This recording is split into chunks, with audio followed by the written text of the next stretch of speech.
These cars are out of control. We have seen how when cornering, forces push and pull on the car, affecting its stability. A loss of stability often leads to skidding. In this film, we'll see why a skid occurs, the basic types of skids, and some of the corrective action necessary. However, because a car is out of control when it is skidding, avoidance rather than correction should be the aim of every driver.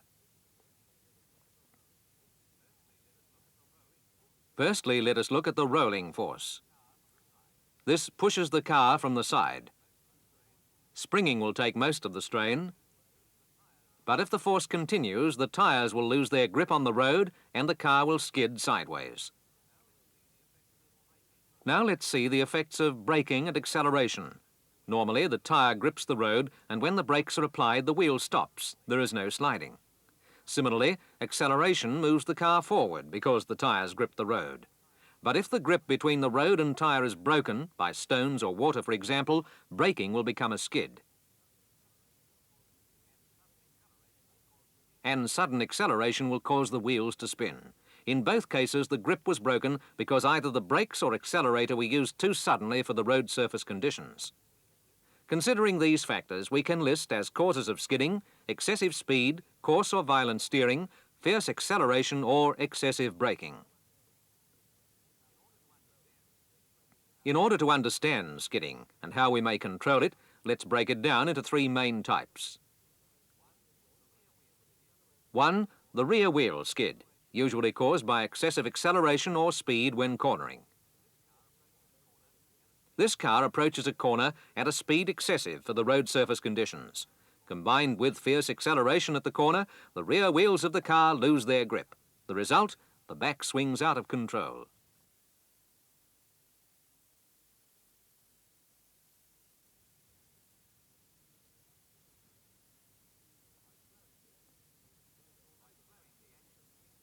By slowing the action, we can see that although the front wheels have managed to direct the car around the corner, the rear wheels spin, and again the back of the car slides out of control.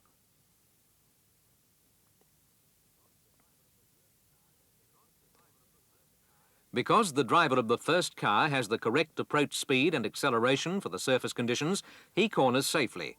The second car, however, is still cornering too fast. How can we control the rear wheel skid once we feel it beginning to develop?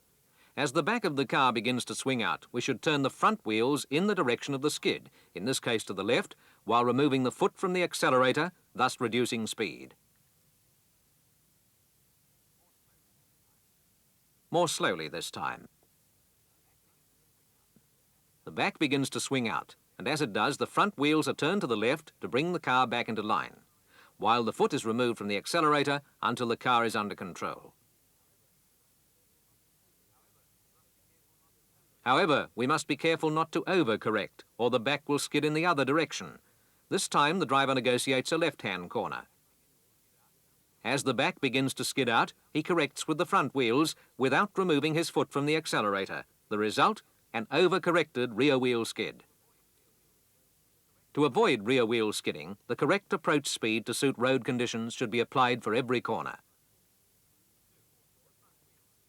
2. The front wheel skid, usually caused by excessive speed into a corner or coarse steering. This car approaches a corner at high speed. As the front wheels are turned sharply, they lose their grip with the road and the car continues to travel in a straight line.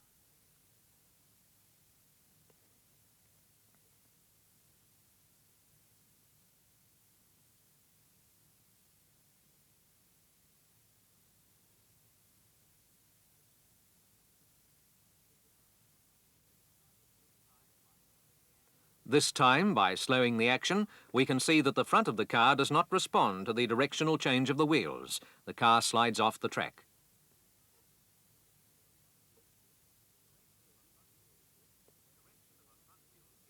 Correction of a front wheel skid, especially at speed, is difficult.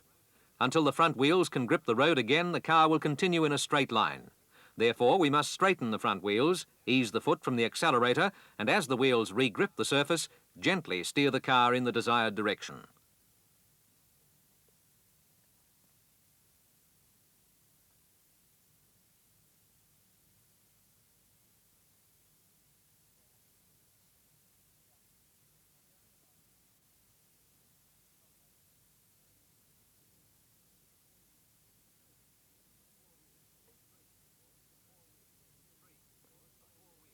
3.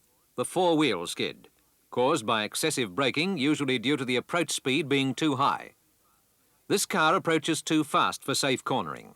When the brakes are applied, the wheels lock and the car skids straight on.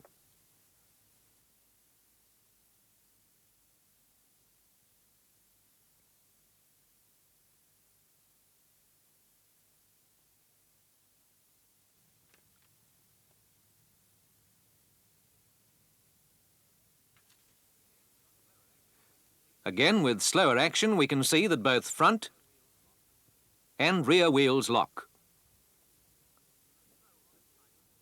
To control this type of skid, we must unlock the wheels, which, when rolling again, will re-grip the road. By then applying the brakes gently, the car will come to a safe stop. If we pump the brakes so that the wheels lock and roll alternately, the car will come to a fairly quick stop and we will regain some steering control. If we need to corner in these conditions, we use the brakes on the straight to slow the car and then gently steer around with all wheels rolling.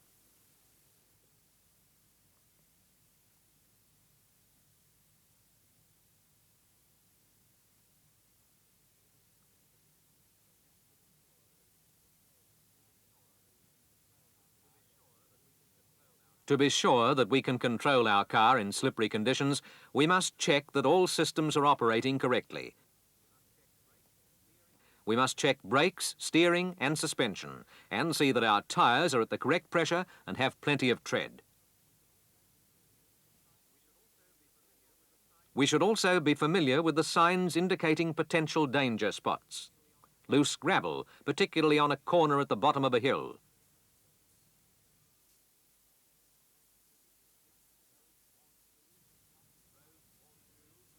Roads worn smooth with dust and rubber, with loose gravel at the side.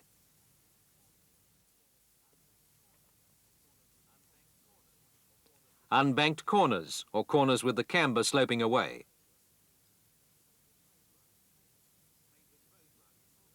Painted road markings. Wetness or greasiness makes these conditions much more dangerous, and when they prevail, we must be especially careful to avoid using the steering wheel, brakes or accelerator suddenly or violently. We should approach corners always with our system in mind. Although it's possible to correct a skid, as we've seen, by the time we regain control, the distance travelled may be too great to avoid collision or damage. In half a second at 30 miles per hour, an out-of-control car travels 22 feet. Our skill as a driver is measured by how well we can control a car, and if we are skidding, we are not in control. A good driver recognises the dangers and avoids skidding.